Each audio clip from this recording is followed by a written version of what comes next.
Hey guys, it's Austin Bach here bringing you a standard deck I've been working on. I think it's pretty well positioned in this metagame currently. The one with a lot of Jund and blue, white, red and Kibler Gruul and whatnot. It's Rug, blue, red, green. It's my favorite color combination. It has been for some time. My best finish at a standard event, major standard event, was with Rug Pod, so have a bit of an affinity to the color combination. But basically what this is, the closest comparison, I guess, would be Jund. But instead of playing black for Olivia and whatnot, you're playing blue for cards like Aetherling and counterspells, which I think gives you a minor edge in the mirror, while sacrificing a few strong points, of course, because that's what happens when you switch to a different color, just by nature of Magic. Anyway, I'm going to break this down for you guys bit by bit, show you the strengths, the weaknesses, because there are a few. See what you guys think.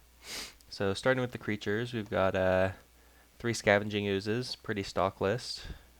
Pretty stock for any deck playing Scavenging Ooze. You don't want the full 4, because the effects do not stack onto one another. But playing one on turn 2 is pretty good. Against aggro decks, it can just become a largely growing threat that if they don't have a removal spell, it's just going to blank all of their creatures.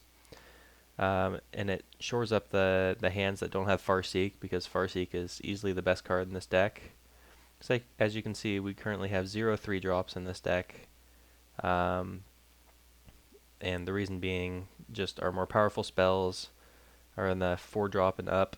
We even have X spells to cast later in the game. But, Scavenging Ooze is just an early beater. Late game, it's good in pretty much every matchup. Its worst matchup is actually probably Midrange, just because it doesn't block profitably against Thragtusks or anything. But it stops a lot of things in Standard. It stops Undying, it stops Flashback. It's funny that they waited a full year to reprint this guy after Innistrad was released, but I guess that was intentional. They didn't want it to completely shut down all of Innistrad's major keywords, but they thought it was an effect that could be very beneficial for Standard, so here it is. Moving on to 4-drop slot, we've got Huntmaster of the Fells. Not much needs to be said about this guy. He's proven himself in Standard pretty much since he was printed, winning a Pro Tour immediately, and making its way into many of the best decks, including Nyapod back in Old Standard and now Jund, as you all know. Same with this gentleman, Swagtusk. Pretty much if this thing resolves, you're getting a ton of value no matter how the opponent responds.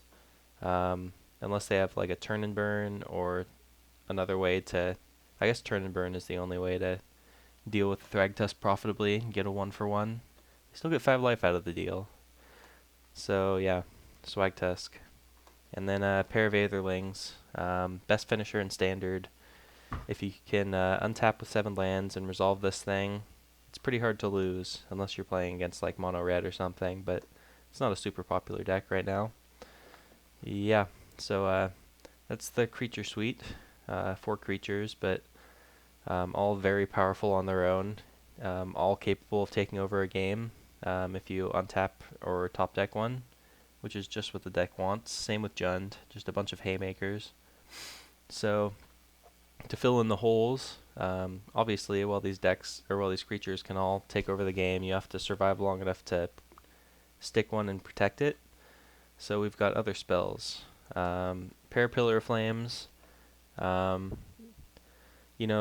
Creatures like Voice of Resurgence are a little less popular right now, but Pillar of Flame still takes out a lot of important things. Like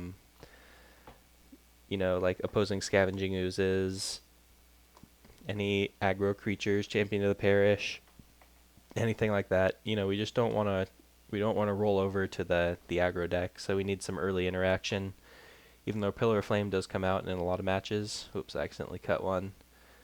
But yeah, a lot of the popular decks, Pillar of Flame isn't that great, like blue, white, red, and Jund. You take it out most of the time, but you still need that effect somewhere in the 75, and I've moved a couple to the main, especially online, because aggro is a little more popular online. Yeah, and then supplementing that, we've got a pair of Mizium Mortars. Um, Overload is a very nice mechanic for us. It kind of fits exactly what the deck's about, because it's early game, cheap interaction, but in the late game it can completely blow someone out.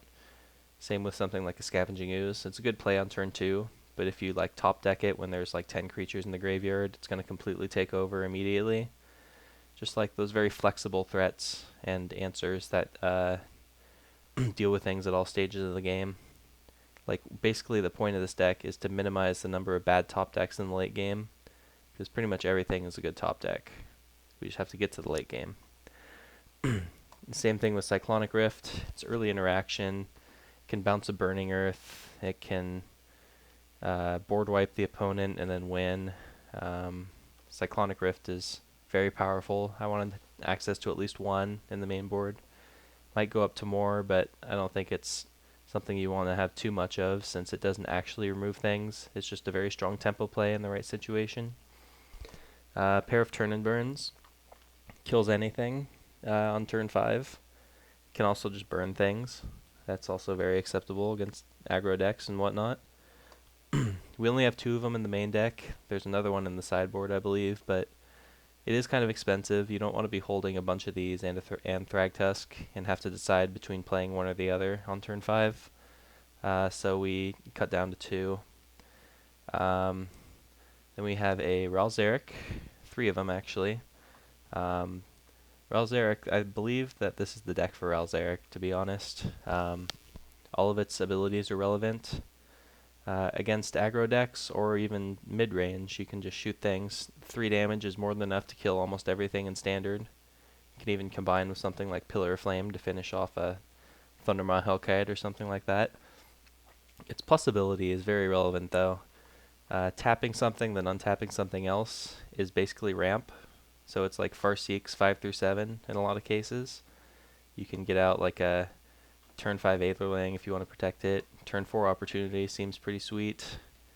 I have not gotten to do that yet, but something I'm striving towards. And before I move on, its -7 is actually relevant. It only takes 3 turns for Ralzeric to go off on his ultimate.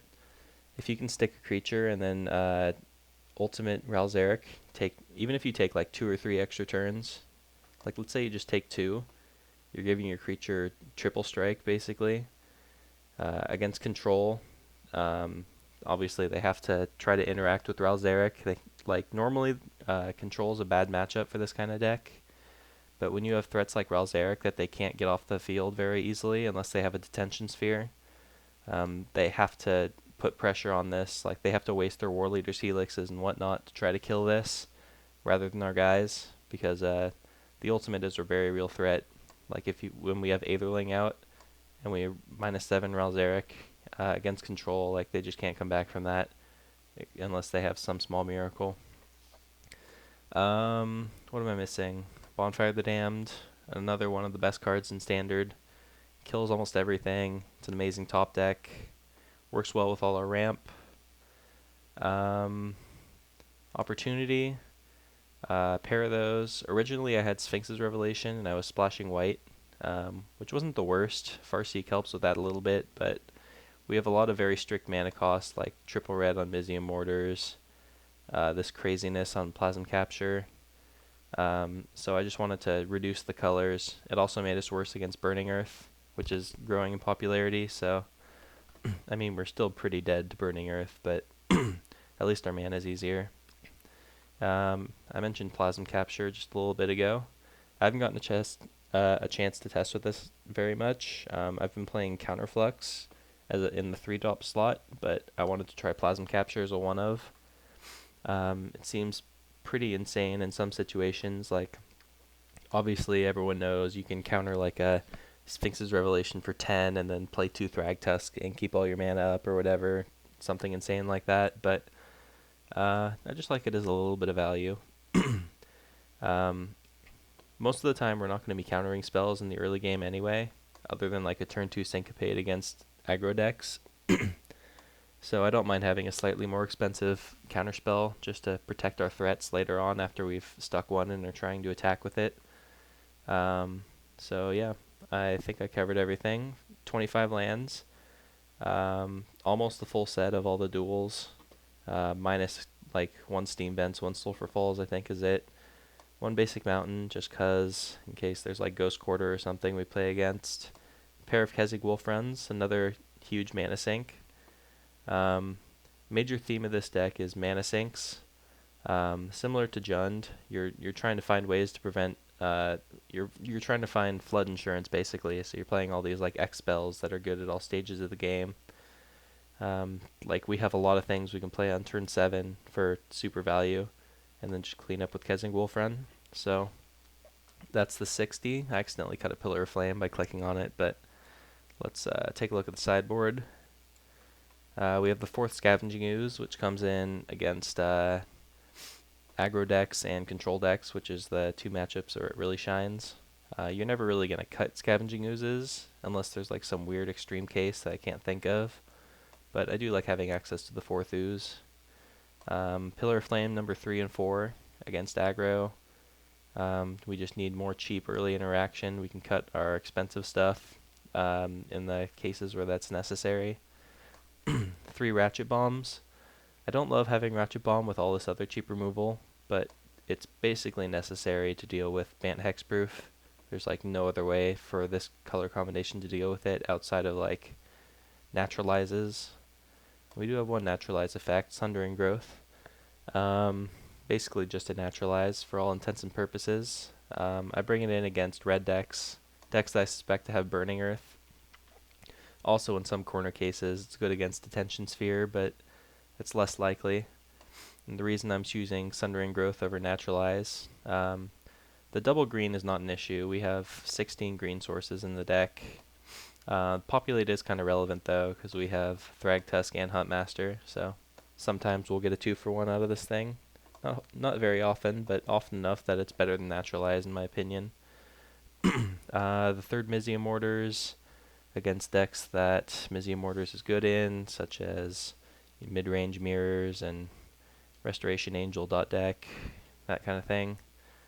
2 Tamio the Moon Sage, good against both midrange and control. It can lock down a Thragtusk, it can threaten ultimate, another thing that control has to answer. Basically just matchups where you need to increase your threat count. And then we've got a counterspell suite, a couple negates, again for control and midrange. Stops Rakdos Return, notably. Stops Bonfire, stops Sphinx's Revelation, just the catch-all spell. Dissipate, same thing, just a little more expensive, but can counter creatures, obviously. Dispel, on the opposite end of the spectrum, cheaper, can only deal with instants, but there are a lot of good instants. It's for the control mirror exclusively, or like Maze's End combo or something, but that's pretty self-explanatory. And the 3rd Turn and Burn, again for decks that it's good against, decks with threats that are hard to deal with, like Thragtusk and stuff like that. So that's the 75. Basically, I've talked about the strengths. I'll talk a little bit about the weaknesses now. Olivia Voldaren is a bit of a weakness in this deck. Not very much kills it. You notice Turn and Burn, while it is kind of a catch-all removal on the surface, it doesn't deal very well with things with +1 counters on them, because the +1 counters still count towards its power and toughness. So if something has 2 or more counters on it, then Turn and Burn doesn't finish it off because it becomes a 2/3 and then has 2 damage on it. So Olivia is a bit of a problem. Originally I had a Rapid Hybridization in the sideboard to deal with that, just a catch-all, like literally catch-all, just to kill anything that's hard to deal with, but I ended up adding a 2nd Tamio because it kind of does the same thing, but it's a little more flexible. It's more expensive to be sure, but does basically the same thing as Rapid Hybridization, just better. A little more expensive, but again, probably worth it in the same way that Sundering Growth is probably better than Naturalize. Thundermaw Hellkite is a slight problem. Turn and Burn is one of the few ways to deal with it. We have counter spells for it. We have Cyclonic Rift, kind of. But if we don't draw any of those, and Tameo, again, is also good against Thundermaw. So we have to kind of shore up our defenses against those huge threats. Clonian Hydra is another thing, another guy that doesn't die to turn and burn. So we have, the extra Mizium Mortars, the Tameo again.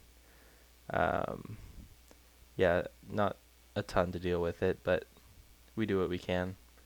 And unfortunately, I'm not going to be playing with this on Moto. As you can see, I don't own like any of the cards other than the commons like Farseek, Syncopate, and like a basic mountain. Foil Mountain, I'm proud of that one. But I'm going to be playing this on Cockatrice since it's free and I'm poor. But yeah, I've enjoyed this deck so far. I played it at a mixed format open at my LGS recently. Went 3-1 in the standard portion in 4 rounds of standard.